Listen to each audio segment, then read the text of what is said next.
Televisa presenta. Estudiantes se enfrentan a federales en Guerrero. La coordinadora bloquea el aeropuerto de Oaxaca. Y el INE exige la liberación de sus 11 juntas distritales. Maestros retoman diálogo en gobernación. El Congreso exige al gobierno que recupere la evaluación magisterial.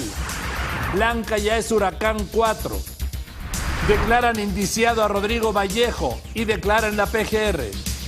México crece por encima del promedio de la OCDE, asegura el secretario de Hacienda. El FBI cierra el cerco a Blatter.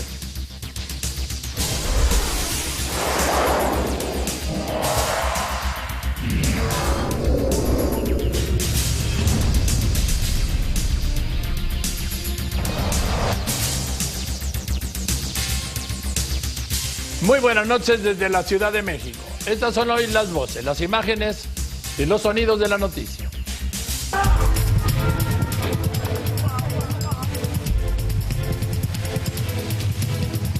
El agua subió como a 1.5 metros. The reason why we're growing is because of structural reforms that already having an impact in our domestic demand.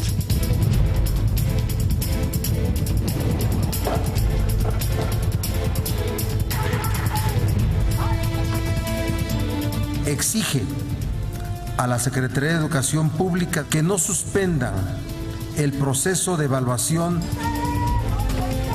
En los distritos en los que el ejército salió, no hay ya material electoral que resguardar.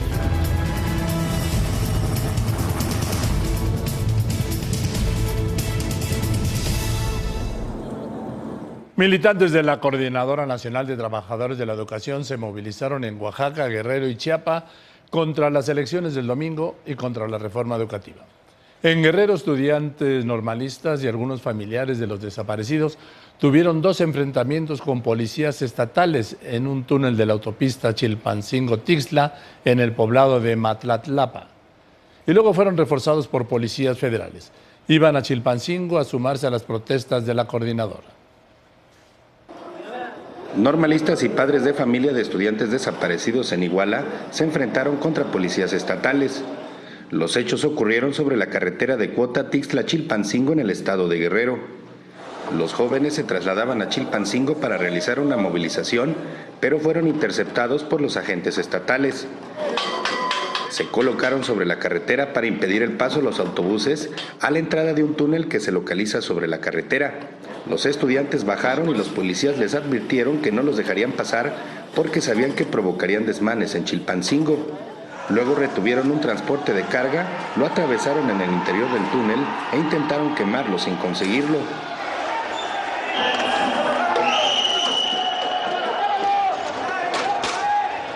Al negarles el paso, los manifestantes agredieron a los policías.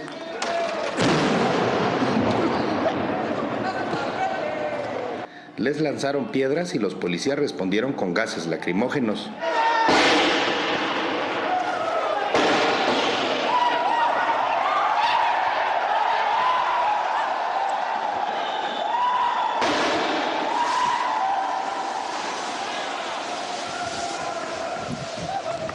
Los ataques siguieron afuera de uno de los túneles en la salida hacia Tixla.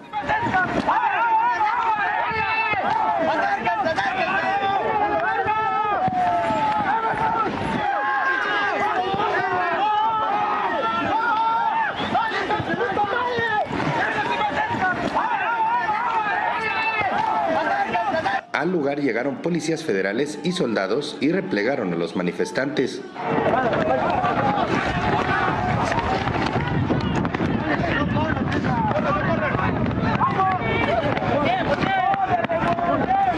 Alrededor de las 13:15 horas se restableció la circulación.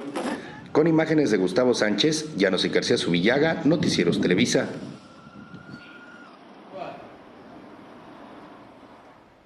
En Chiapas, la coordinadora vandalizó oficinas del INE al tiempo que mantuvo tomadas gasolineras en Tuxtla Gutiérrez y radicalizó sus protestas con bloqueos en las entradas carreteras a Tuxtla, donde se registraron además algunos saqueos. En Tuxtla Gutiérrez, Chiapas, Integrantes de la CENTE irrumpieron en las oficinas distritales 6 y 9 del Instituto Nacional Electoral. Causaron destrozos, rompieron cristales, ventanas, equipo de cómputo y quemaron papelería de oficina y materiales para capacitar a consejeros y observadores electorales.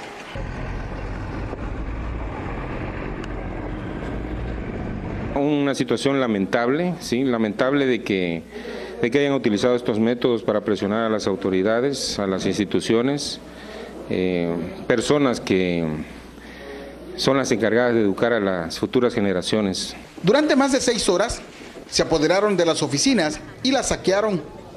Efraín Lastra, presidente consejero del Distrito 9, señaló que levantarán una denuncia ante la Procuraduría General de la República. Tenemos pérdidas en equipos de cómputo, en las instalaciones, los paquetes electorales están a salvo, pudieron retirarse antes de la intrusión, prácticamente a esta hora ya deben estar en manos de todos los presidentes de casilla del distrito.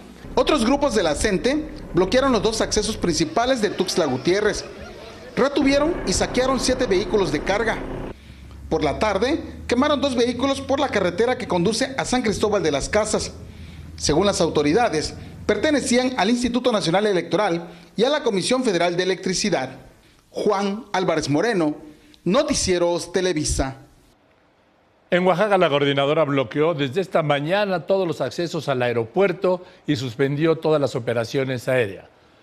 Los integrantes de la coordinadora mantienen tomadas las 11 juntas distritales del Instituto Nacional Electoral y bloqueadas gasolineras y el centro de distribución de combustible de Pemex.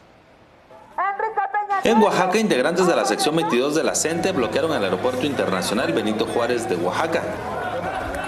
Por la mañana bloquearon el crucero del aeropuerto y la carretera Oaxaca-Puerto Ángel. Después, caminaron hacia la terminal aérea, pero la Policía Federal cerró el acceso. Hubo un diálogo con los policías federales y estos se retiraron. Entonces, los integrantes de la CENTE derribaron un enrejado, abrieron el portón y entraron al estacionamiento del aeropuerto.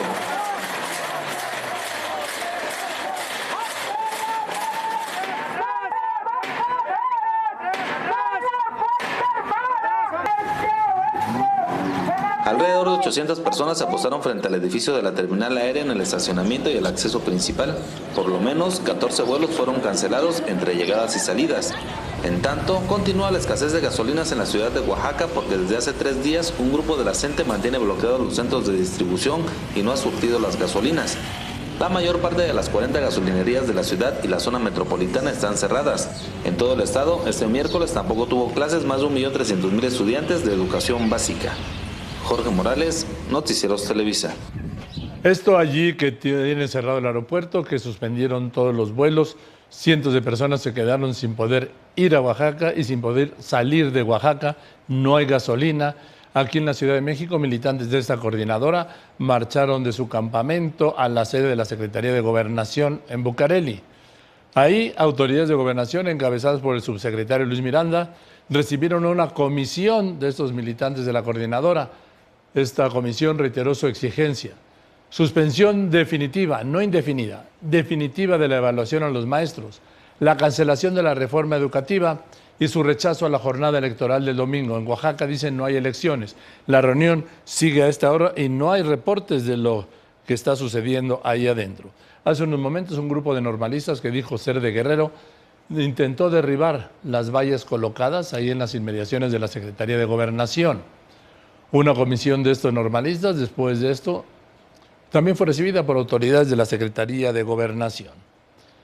En medio de todo esto, el presidente del Instituto Nacional Electoral, Lorenzo Córdoba, admitió que el INE no podrá operar en Oaxaca si sus 11 juntas distritales siguen tomadas como están por la coordinadora. Y llamó a los gobiernos federal y estatal a garantizar las condiciones para el desarrollo de la jornada electoral del domingo en Oaxaca, y también emplazó a los partidos políticos a pronunciarse, que nada han dicho de estos hechos violentos de Oaxaca que ponen ahí en riesgo las elecciones y parece no importarle a los partidos. No nos estamos asumiendo como víctimas, pero el día de hoy no podemos operar en nuestras 11 juntas distritales en Oaxaca y dependemos de poder operar en esas juntas para poder hacer bien nuestro trabajo. El presidente del INE explicó que los militares salieron ayer de las delegaciones del INE, donde el material electoral ya había sido distribuido. Explicó que las Fuerzas Armadas no tienen obligación de resguardar las instalaciones del INE, que por eso se fueron. Su obligación es resguardar la documentación electoral. Y como no estaban ahí, se retiraron. En los distritos en los que el ejército salió para evitar una provocación frente a los grupos violentos que han bloqueado nuestras instalaciones, ha sido para de manera preventiva, pero en donde no hay ya material electoral que resguardar. Y como que no se atreven a llamar a las cosas por su nombre, grupos violentos, son militantes de la coordinadora. El presidente del INE indicó que a 3 días de las elecciones solo está en riesgo la instalación de 6 casillas. 6 casillas de las más de 149,000 que se van a instalar el domingo. Esto representa, dijo, el 0.04%. Estas cuentas hizo el 0.04%. Esta noche el Consejo General del INE ha aprobado un acuerdo que autoriza ante todo esto a los consejeros electorales locales y distritales para que puedan sancionar en sedes alternas si no existen condiciones como en Oaxaca, por ejemplo, para ingresar a las oficinas. Esto dijeron que ante circunstancias fortuitas o de fuerza mayor que van desde la toma de instalaciones, Oaxaca, hasta desastres naturales, Blanca 4. Este acuerdo busca generar alternativas para que las 11 juntas distritales de Oaxaca tomadas desde el lunes pasado puedan sesionar sin problemas el día de la elección en otras oficinas. Aquí el jefe de gobierno del Distrito Federal, Miguel Ángel Mancera, informó que la jornada electoral será vigilada en la Ciudad de México desde los C4 de la Secretaría de Seguridad Pública, que habrá cámaras de vigilancia en operación en más de 6,800 casillas, que en los centros de control y comando habrá personal del INE y del Instituto Electoral del Distrito Federal. Que tengan la plena seguridad que vamos a estar en guardia, que vamos a estar permanentemente supervisando que la jornada electoral sea como debe ser, una jornada electoral pacífica, una jornada electoral en donde se pueda ejercer libremente este derecho del voto. El gobierno del Distrito Federal dio a conocer que hay ley seca el fin de semana con motivo de la jornada electoral. La ley seca inicia con el primer minuto del sábado 6 y termina en el último minuto del domingo 7.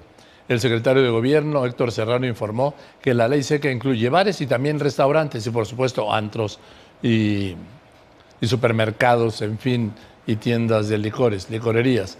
Hoy se informó que también habrá ley seca el fin de semana en Guerrero, Jalisco, Morelos, Nuevo León, Puebla, Querétaro, Quintana Roo, Veracruz y Yucatán. Por la mañana, la Comisión Permanente del Congreso de la Unión exigió a la Secretaría de Educación Pública, al secretario de Educación Pública, no suspender el proceso de evaluación a docentes. El llamado lo hizo el Congreso a través de un punto de acuerdo aprobado por todos los partidos y dado a conocer por el presidente de la Comisión Permanente, Luis Miguel Barbosa.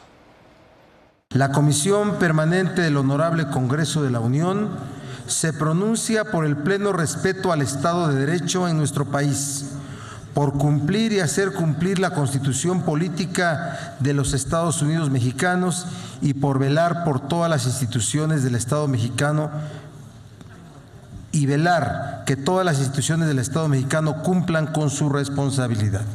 Y se refirió así a la suspensión indefinida de la evaluación anunciada el viernes por la Secretaría de Educación Pública.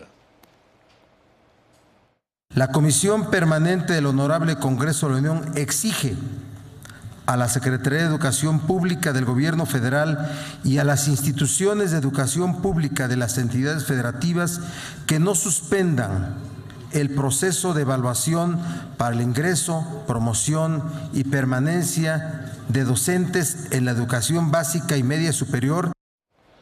Ahora le informo, le recuerdo que esta medianoche, con el último minuto, terminan las campañas políticas en el país y termina ya la difusión. Fueron 30 millones de spots. Y con el primer minuto del jueves inicia la llamada veda electoral que impide hacer promoción política a partidos y candidatos. También prohíbe, por supuesto, los spots. La veda durará hasta la medianoche del domingo.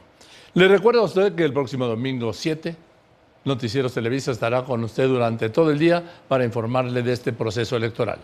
Una jornada que iniciará aquí en Televisa a las 7:30 de la mañana en Foro TV y continuará toda la mañana, el mediodía, la tarde y hasta la noche con los primeros resultados. Y a las 11 lo espero aquí con una mesa especial por Canal 2 con los presidentes de los partidos políticos. Este domingo 7 de junio por Foro TV, Decisión 2015. A partir de las 7:30 de la mañana, cápsulas informativas. Por la tarde, cobertura especial Decisión 2015. Y a las 11 de la noche, programa especial, Mesa de Análisis.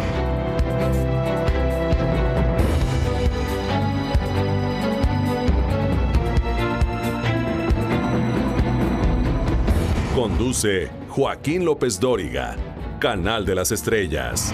Decisión 2015. Aquí el próximo domingo con toda la información, Decisión 2015, Noticieros Televisa.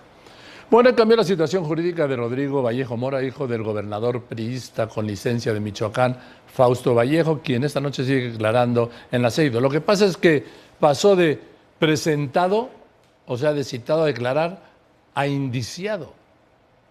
Un cambio radical.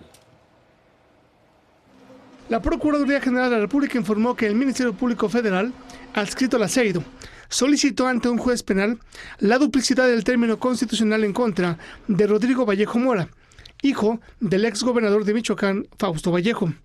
De esta manera, informó la dependencia, se modificó la situación jurídica de Rodrigo Vallejo al pasar de presentado a indiciado. El pasado fin de semana, Rodrigo Vallejo fue detenido en Michoacán bajo una orden de búsqueda y presentación. Fue trasladado a la Ciudad de México y presentado ante la agente del Ministerio Público Federal. En abril de 2014, se difundió un primer video en el que Rodrigo Vallejo platicaba con el ex líder de los Caballeros Templarios, Servando Gómez Latuta. Por este video, Rodrigo Vallejo se presentó ante la CEIDO, en donde fue detenido y consignado. Sin embargo, un juez penal ordenó su libertad mediante el pago de una fianza de 7,000 pesos. En abril de 2015, se difundió un segundo video, en donde Rodrigo Vallejo aparecía una vez más en una reunión con Servando Gómez Latuta. La PGR informó que será hasta el próximo viernes 5 de junio cuando se determine la situación jurídica de Rodrigo Vallejo Mora. Mario Torres, Noticieros Televisa. El huracán Blanca, como se había adelantado, se intensificó y saltó a categoría 4. Esta noche está a 680 kilómetros al sur-suroeste de Lázaro Cárdenas, en Michoacán. Ahí aparece. Desarrolla rachas de viento de hasta 270 kilómetros por hora. Sin embargo, sorprendentemente permanece estacionario, no se mueve. Sin embargo, esto hace que sus bandas nubosas, que llegan, por supuesto, a las costas del Pacífico, generen fuertes lluvias en toda esa franja de Guerrero, Michoacán, Colima, Jalisco, Nayarit, Sinaloa y Baja California Sur. Pero vamos directamente al servicio meteorológico para ver cuál será la trayectoria posible de este huracán Blanca en los próximos días. Vamos con el ingeniero Alberto Hernández Unzón, gerente de Meteorología y Climatología del Servicio Meteorológico Nacional. Ingeniero, buenas noches, adelante. Muy buenas noches, Joaquín, te saludo con gusto. Precisamente estamos desde el Servicio Meteorológico de Conagua con la información más reciente del huracán Blanca, categoría 4. Como bien comentas, las ráfagas se han incrementado a 270 kilómetros por hora, pero lo más importante, Joaquín, es ahora el movimiento. Después de estar 24 horas estacionario, ahora ha avanzado en forma errática hacia el sur-suroeste, así que es muy importante porque este desplazamiento va a hacer que se retrase, como si lanzáramos un trompo en forma errática, y a partir del día de mañana comenzaría a tener una trayectoria más definida hacia el noroeste. ¿Cuándo lo va a hacer? Esa es la pregunta, Joaquín, para que ya tome un derrotero mucho más hacia lo que es el sur de la península de Baja California Sur. Como podemos ver en la imagen de satélite, ya tiene un ojo bien definido de 19 kilómetros de diámetro, y también las bandas de circulación que comienzan a generar lluvias, sobre todo en el sector de Oaxaca, Guerrero, Michoacán, Colima y Jalisco. La temperatura del mar es muy importante, ya que va a tomar de ahí su energía para seguir incrementándose en el transcurso de las próximas 24 horas. Pero a partir precisamente del área de Los Cabos, comienza la temperatura a disminuir y a ser más templada, y esto podría favorecer que disminuya antes de recobrar ese sentido hacia la trayectoria de la península de Baja California Sur. También el campo de vientos y de lluvias genera durante el fin de semana un escenario de precipitaciones y de vientos de 100 a 120 kilómetros por hora en el área de Los Cabos. Así que muy pendientes, y la vigilancia sigue entonces en pie y la coordinación con Protección Civil. Muy bien, ingeniero, muy buenas noches. El ingeniero Alberto Hernández Unzón, gerente de Meteorología y Climatología del Servicio Meteorológico Nacional. Hasta mañana, ingeniero, buenas noches. Anoche alcancé a informarle de la intensa granizada, de la tromba que cayó en la zona de Santa Fe y Coajimalpa. El hielo, el granizo cubrió las calles y parte de la carretera México-Toluca, lo que ocasionó anoche un caos. Además, el agua se metió en casas, en negocios, y así transcurrió la madrugada ahí en Coajimalpa. Mire la crónica. Más de 20 vehículos arrastrados por la corriente, casas dañadas y cientos de automovilistas afectados en la carretera federal México-Toluca provocó la fuerte lluvia y granizada la noche del martes en algunas zonas de Coajimalpa, en el Distrito Federal. Así se veía la carretera con dirección a Toluca poco después de las 9:30 de la noche. Grandes capas de hielo cubrieron el pavimento y entorpecieron la circulación vehicular, misma que se regularizó hasta las 2:30 de la madrugada. En el centro de Coajimalpa, calles y casas también sufrieron daños.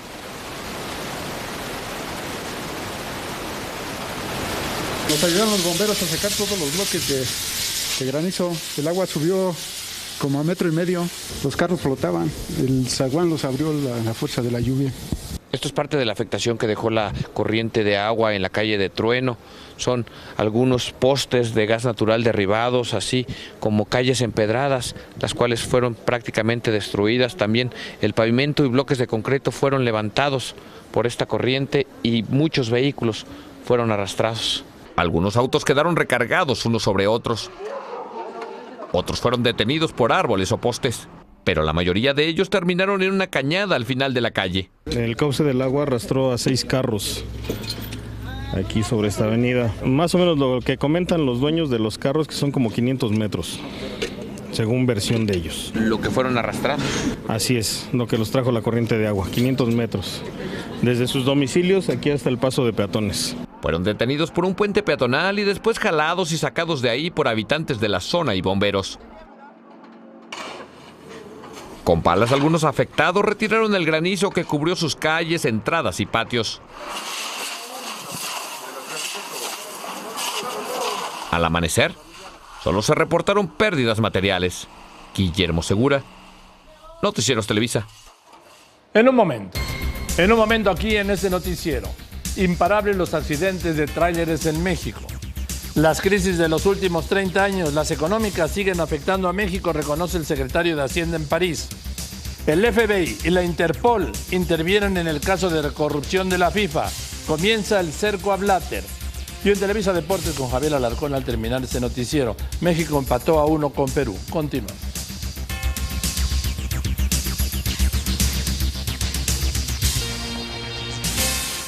El accidente carretero de hoy fue en la México-Puebla. Otro tráiler volcó y se incendió. Esto fue a la altura de Los Reyes y La Paz en el Estado de México. El accidente provocó un caos esta mañana durante varias horas en la carretera México-Puebla. El tráiler transportaba toneladas de papel hacia la Ciudad de México.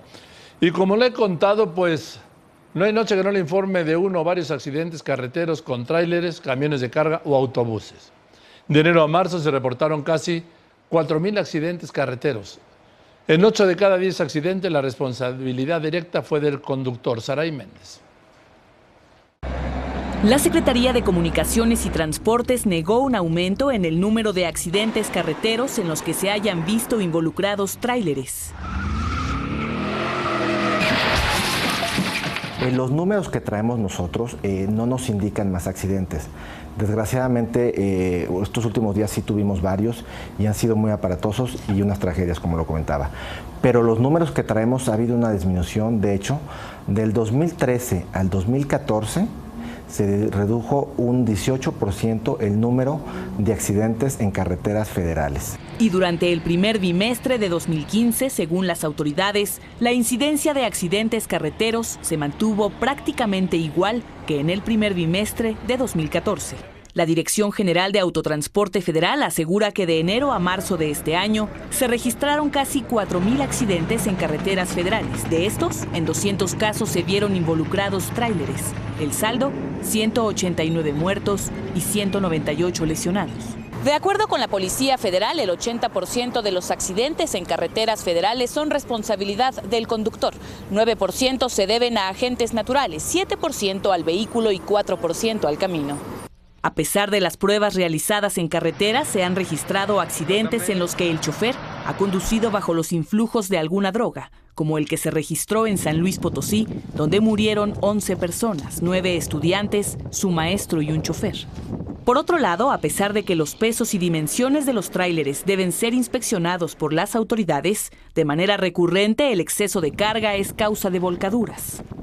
En el mismo accidente de San Luis Potosí en el que se desprendió la caja, el tráiler llevaba 6 toneladas de sobrepeso. Cuando el accidente es ocasionado por una falla del vehículo, puede ser por falta de mantenimiento, que también debe ser inspeccionado por las autoridades. Pese a esto, en diferentes accidentes se ha comprobado que el tráiler iba sin frenos, lo que se puede revisar en la verificación. Se está haciendo la verificación, queremos hacerla mucho más eficiente, mucho más confiable y mucho más, segura. La máxima velocidad a la que puede circular el autotransporte federal en carreteras es 80 kilómetros por hora. En los accidentes de tráiler, el exceso de velocidad es la causa más común. Saray Méndez, Noticieros Televisa. Pero también en la explotación de los choferes. La explotación de los choferes con larguísimas jornadas, en distancia y en horas. Bueno, pero ahora también exportamos choques. En Texas, en el estado de Texas, chocó un autobús de pasajeros de la compañía mexicana Transportes del Norte. El saldo, 2 muertos y 30 heridos. El accidente ocurrió en una autopista entre San Antonio y Houston. El autobús se impactó contra un camión de carga y un vehículo particular. Se informó que el chofer del autobús de Transportes del Norte no redujo la velocidad en una zona de carriles, de reducción de carriles, y esto provocó el choque. La Suprema Corte de Justicia declaró constitucional que las empresas vendedoras de autos nuevos o usados están obligadas a reportar al SAT cuando un cliente pague en efectivo más de 225,000 pesos por algún vehículo. Esta medida está prevista en la ley federal para prevenir e identificar el lavado de dinero. La Comisión Permanente del Congreso declaró constitucional la reforma en materia de justicia para adolescentes. Esta reforma establece un sistema que se aplicará a quienes cometan o participen en un delito y tengan entre 12 y 18 años. Los menores de 12 años que cometan algún delito solo podrán ser sujetos de asistencia social. Anoche se informó que el presidente de la República encabezó en Los Pinos una reunión privada donde analizaron los logros en materia de inversiones extranjeras directas durante este primer tramo de su gobierno. Ahí se destacó el aumento en la inversión extranjera directa en el primer trimestre con una cifra histórica de 7.573 millones de dólares. Dijeron que es resultado de una mayor confianza de los países y empresas extranjeras en México. En ese encuentro se acordó ampliar y fortalecer la presencia de México en el mundo. En esta reunión participaron, entre otros, los secretarios de Relaciones, José Antonio Meade, de Economía, Ildefonso Guajardo, y el jefe de la Oficina de la Presidencia, Aurelio Nuño Mayer. El secretario de Hacienda, Luis Videgaray, participa en París en la reunión del Consejo Ministerial de la OCDE. El secretario de Hacienda aseguró que las 3 crisis financieras que sufrió México en los últimos 30 años siguen afectando hoy nuestra economía. Dijo que aquellas crisis se produjeron porque la economía mundial perdió la confianza en la economía mexicana y hubo una corrida puntual de capitales. Aseguró que México no se ha recuperado aún de esos eventos. Aseguró que hoy la economía mexicana se muestra sólida y crece a pesar de la baja en el precio del petróleo y la desaceleración de la economía de Estados Unidos en el primer trimestre. The reason why we're growing is because of structural reforms that are having an impact in our domestic demand. The number of cars sold in the first 5 months of the year in the domestic market are 20% higher than last year. So it's the consumer that today is driving the recovery. El secretario de Hacienda dijo que los países emergentes como México deben batirse todos los días para conquistar credibilidad. Y hay que estar preparados también para reaccionar con medidas adecuadas ante casos adversos como hoy. Y desde hace tiempo es el caso Grecia. Emerging markets need to be prepared through structural reforms, but also through a credible macroeconomic policy going forward. Señaló que la economía mexicana crece por encima del promedio de los países de esta Organización para la Cooperación y el Desarrollo, la OCDE, que es del 1.9%. Aquí el presidente del INEGI, Eduardo Sojo, aseguró que la economía muestra señales positivas en el mercado interno y que hay avances en la industria de la construcción, en el consumo interno y en la inversión. La inversión fija bruta aumentó 4% en marzo pasado respecto a febrero y a tasa anual creció 5.3%, lo que ligó 11 meses de crecimiento, informó el INEGI. La Procuraduría del Estado de México informó que hay 2 líneas de investigación sobre el asesinato del candidato del PRD a diputado federal, Miguel Ángel Luna Munguía. Luna Munguía, como lo informé, fue asesinado ayer en su casa de campaña en Valle de Chalco, Estado de México. Una de las líneas de investigación es la venganza por la compraventa e intercambio de predios. La Procuraduría dijo que estos actos pudieran estar relacionados con delitos de fraccionadores. El subprocurador del Estado de México, Germán García, dijo que fueron 2 los asesinos, que Luna Munguía recibió un tiro a menos de 2 metros de distancia y que su colaborador, que también resultó herido, hoy está fuera de peligro. Mineros de Sonora se retiraron de los accesos de la mina Buenavista del Cobre en Cananea, que tenían bloqueados desde ayer cuando quemaron casetas de vigilancia, 4 vehículos, un camión y una pipa. Los mineros exigen que Grupo México repare los daños del derrame de tóxicos en agosto pasado que provocó graves afectaciones a 7 municipios de Sonora. En el escándalo de la FIFA, la Interpol dio un vuelco. Ha emitido hoy una alerta de búsqueda internacional contra exdirectivos de la FIFA, altos directivos de la FIFA, Nicolás Leoz y Jack Warner, y 4 empresarios por corrupción y asociación criminal. De esos niveles están. Esta noticia se da un día después de que Joseph Blatter anunciara ayer su renuncia a la presidencia de la FIFA.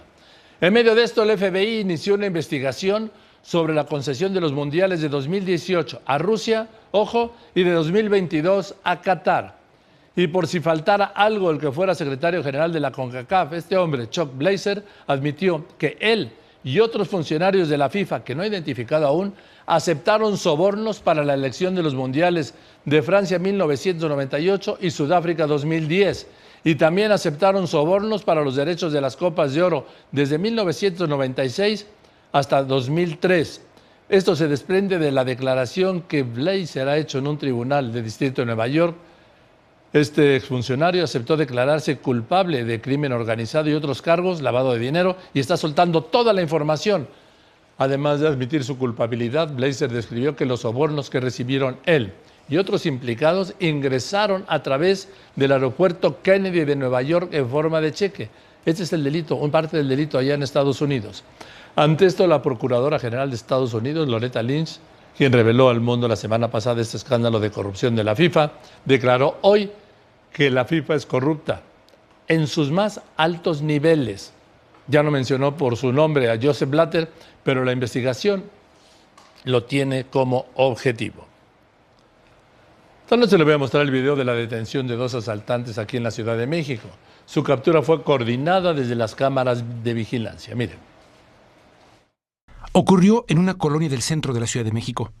Son las 8:26 de la mañana del pasado 23 de mayo. El operador del C2 observa a través de la cámara de vigilancia que 2 sujetos a bordo de una motoneta circulan en sentido contrario sobre la calle.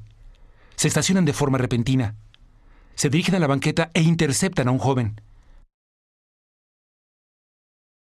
Lo aprisionan contra la pared. Comienzan a despojarlo de sus pertenencias. La víctima se resiste. Los 2 sujetos lo someten. El de chamarra gris y gorra blanca intenta quitarle las cosas de valor que lleva en las bolsas del pantalón. De pronto, aparece un transeúnte. Pasa junto a ellos. El de gorra blanca voltea a verlo, pero este, a pesar que se percata del asalto, se sigue de frente, ignorando el hecho.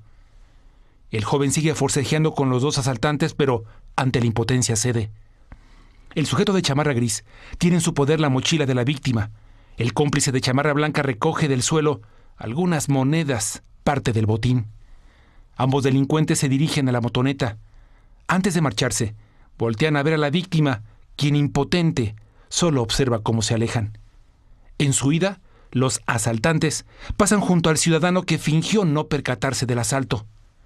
Hasta aquí, pareciera tratarse de un asalto más de los que se cometen a diario en la Ciudad de México. De pronto, justo al llegar a la esquina de la calle donde cometieron el atraco, los delincuentes se encuentran de frente con la patrulla 413 de la Secretaría de Seguridad Pública. Los policías le marcan el alto. Los delincuentes intentan huir. El conductor de la unidad reacciona de esta forma. Alcanza a impactar la motoneta provocando que los delincuentes caigan al piso. Inmediatamente el policía preventivo que va de copiloto busca someter a uno de los delincuentes. El otro, el de chamarra blanca, aún sorprendido por la acción del conductor, se incorpora pero no huye. El policía que conduce la patrulla corre a detenerlo.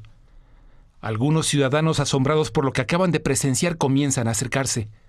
Llega otro policía, corre a apoyar a sus compañeros. Observe otra vez.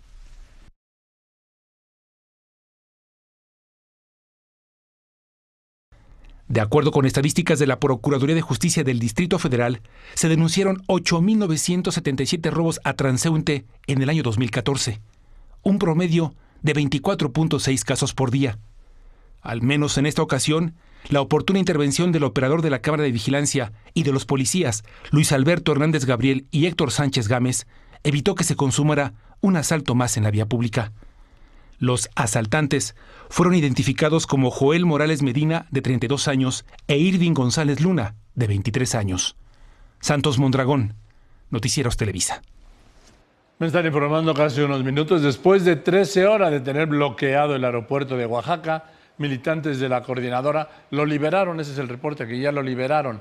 El bloqueo afectó 14 vuelos al Distrito Federal, Tijuana y uno a Houston. En un momento en este noticiero, crece el drama por el naufragio en China. Hay 400 desaparecidos en el río Yangtze. Continuamos.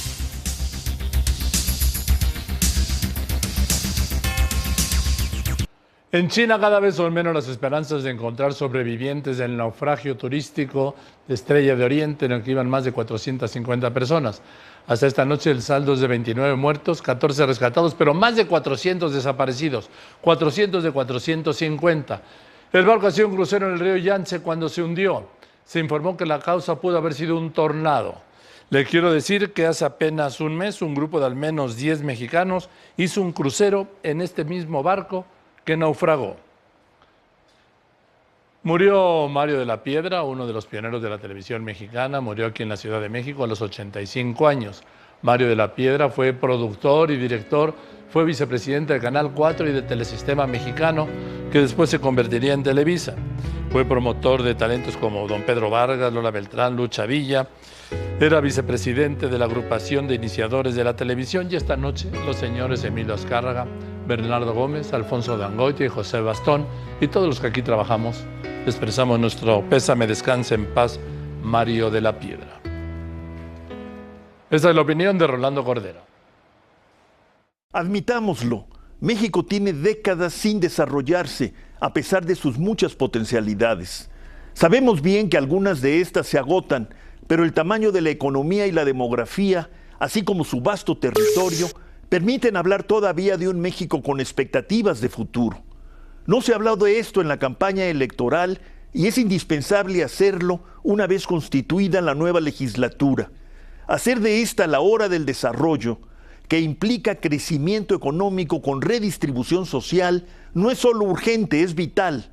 El mundo se recompone y el poder mundial cambia con celeridad. Para no quedarnos atrás ni fuera de estas mudanzas, es indispensable reclamar y exigir a los poderes constituidos que hagan de esta la hora del desarrollo. No la de las promesas para cuando las reformas cumplan las suyas, sino de las realidades y las decisiones para hoy, mañana y pasado.